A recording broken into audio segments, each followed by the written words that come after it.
I'm Logan Crawford, and right now on Spotlight, we're diving into a terrific book called What's Love Got to Do with It? It's written by a terrific author by the name of Steven Lundquist. It is a captivating collection of 4 unique stories that explore the depths of love, loss, and the resilience of the human spirit. Each story presents a world of love intertwined with themes of death, hope, and even insanity, asking whether love can truly endure beyond all obstacles.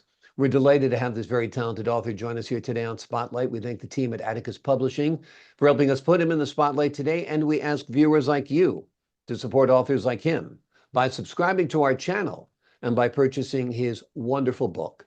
The links are below this interview. Steve, great to see you here today on Spotlight. Welcome. Well, it's great to be with you. I've been looking forward to this. Looking forward to having you on the show. Let me ask you the question. What's love got to do with it? Well, it's 4 short stories. Each one is entirely different from the next, but they all come to that same conclusion that love indeed has a lot to do with it. Each of the protagonists is going through an overwhelming loss of hope. So basically, the book is about resuming hope, getting hope back. And they find different ways to do it. I've got to tell you, I'm sort of a dark character myself. I think dark, but when I say dark, it's not depressing dark. I want people to understand that. These are, very entertaining, great stories. The whole idea was entertainment. I'm not here to make a point or to prove something or to get you to think a certain way. Just here to entertain you. But with that said, I've noticed that some people get a little, I don't know how to say it exactly, a little uptight with some of the themes in the book. They're not just wonderful little happy things, it's not the way life is in my mind. So there's a range of emotion there, from light to dark and yeah, back again. yeah. And I think the darkness kind of makes the light shine brightest anyway. So it has to have that dichotomy, I think, to be of interest to readers. And I think you've really succeeded there. You have a very interesting career. You've worked as a cruise director, art gallery director. Have these Right. pursuits influenced this book of love stories? It's just the fact that I'm a people person. I love people. I've got to be around people. Being a cruise director was wonderful because I met people from all over the world every single day, and I love that. However, I'm also a very private person. I like my own company. Not everybody's that way. Not everybody could work on a cruise ship for that very reason. They couldn't be alone in their cabin. You know what I mean? Yeah. So I found some interesting things. Let me give you one little hint on how this works for me. This book. Mhm. When I was a cruise director, we were sailing at one time. I think it was on the Dawn Princess out of San Juan, Puerto Rico. This was many years ago. And in fact, I was 50 years old at the time. I decided to get into opera. So I used to order, in those days it was CDs. I would order from this wonderful record store on Sunset in Los Angeles. I don't know if they're still around, but I could get the CDs, and they had a huge classical collection. And I decided, I really realized that the human voice is the most beautiful instrument there is. And it's time to get into opera. So I got into opera and very much excited about Maria Callas. And I ordered this wonderful Tosca that I had read about from 1953. And I brought it back on the ship. They sent it to me. I would get it in a week or so. And I brought it back to the ship. I had an inside cabin up in the officers' quarters. So it was pitch black in my cabin. I put my headphones on and I listened to Tosca. And very exciting, Puccini at his finest. It was wonderful. So at the end of it, Tosca, without going into too much detail, she goes up in this castle, which I've walked by many times, by the way, in Rome. It's right near Vatican City. She goes up in this castle. Puccini, the music is getting her up there. And they're after her. They want to get her and punish her and everything. And she's right up on the top, and she hits this high note, this beautiful Puccini thing, and she jumps off the building to her death. Mm. Now, then we had a little more great Puccini, some minor chord, bah, bah, bah, bah, and then silence. And at the silence, I broke into sobbing, just sobbing.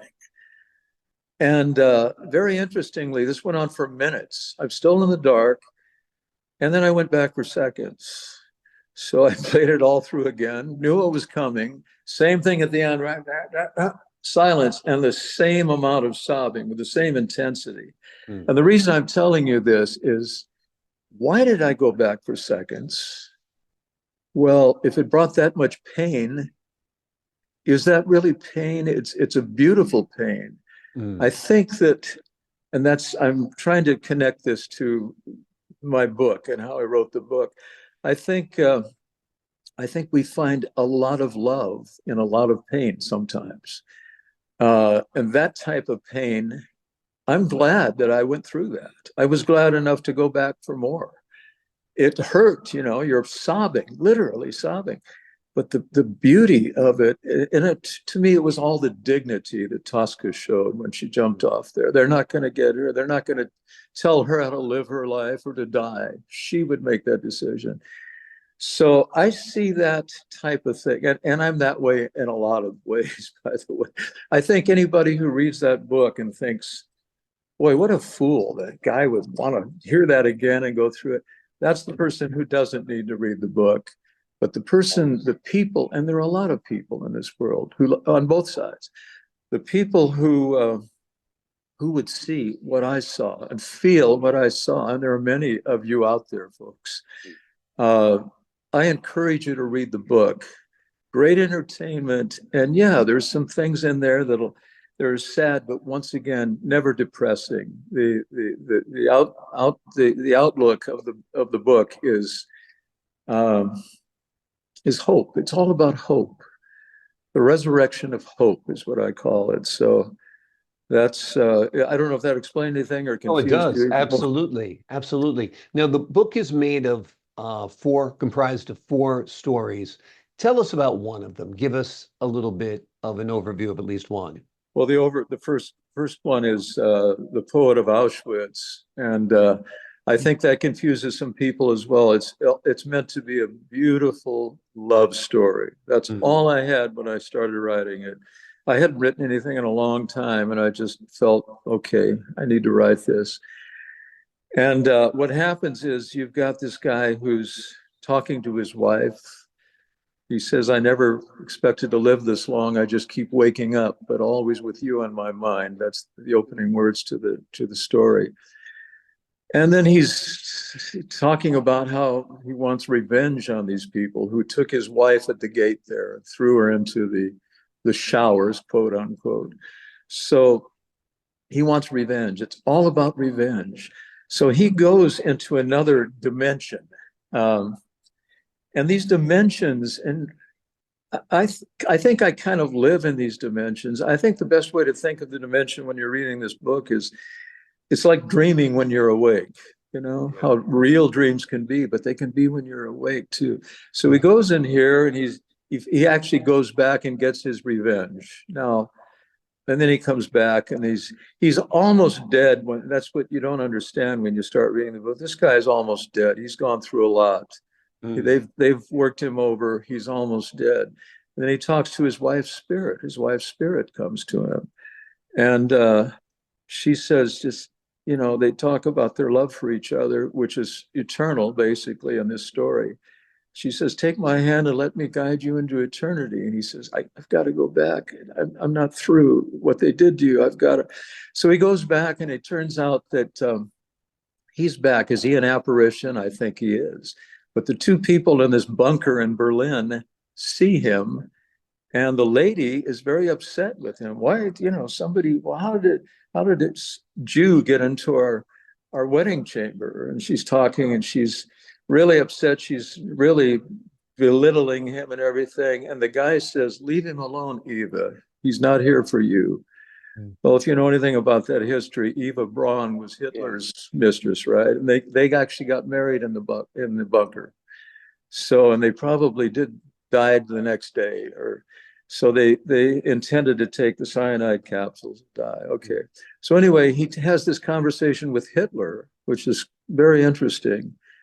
And then he realizes he's not real happy what he hears. So he gets up above them with his invisible knife, sharp steel blade, and his spindly arms, as I put it. He's going to be the angel of death. That's why he's there. Well, the bride in her terror is how I wrote it, reaches for his foot. I called it a diaphanous foot because there's really nothing there. She pulls him down and he realizes he's done. And he has no desire anymore to get even, for revenge. There's no such thing as revenge when you're that close to death.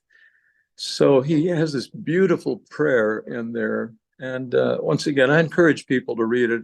We don't have time, obviously, for me to read it, but he realizes at the end of his life, now he's ready. So there's several paragraphs that describe the journey through into death. And it's, as I say, it's a very beautiful piece. I would encourage people who want to read that just to accept it for what it is and not try to figure it out too much. Because if you let it be, same with all the story, if you just let it be, I think you'll be happy when you get to the ending. If you get to the ending. Well, that's an amazing story that you told, for sure.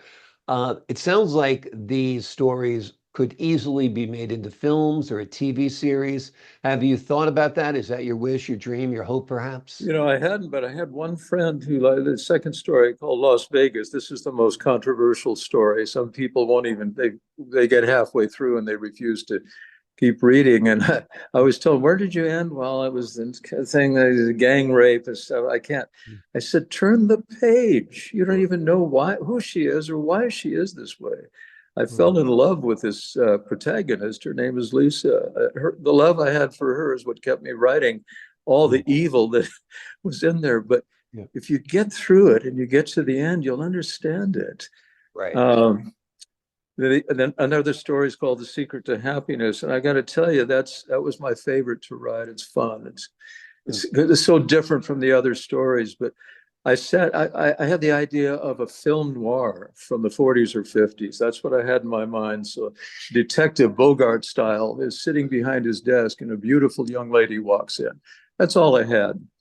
And I thought, you know, I want to make this title so misleading that people would refuse to read it. But when they do, they're going to be excited. So I thought I must have spent 15, 20 minutes coming, and I finally came up with this title, the most disgusting title I can think of. The Secret to Happiness. What could be more milquetoast than that? I mean, it sounds like a very poor self-help book, doesn't it? Oh, I'm going to read that one. You know, they're going to tell them. But The Secret to Happiness is the whole. Once I started writing, that became the whole story, and it's fascinating. It really is. So, give it a try. Please don't peek, because all these stories have some twists and some nice surprises for you. So. Wonderful. Imaginative stories, creative stories, original very much stories. So. Wonderful, highly recommended. The name of the book is What's Love Got to Do with It? It is a captivating collection of 4 unique stories that explore the depths of love, loss, and the resilience of the human spirit and the human heart. Each story presents a world of love intertwined with various themes ranging from death, hope, and even insanity, asking whether love can truly endure beyond all obstacles. Steve, thank you so much for joining me here today on Spotlight. Just a joy to be with you, my friend. Thank you so much. Great having you on the show. To the folks at home, I'm Logan Crawford, thanking you for your time. This time until next time on Spotlight.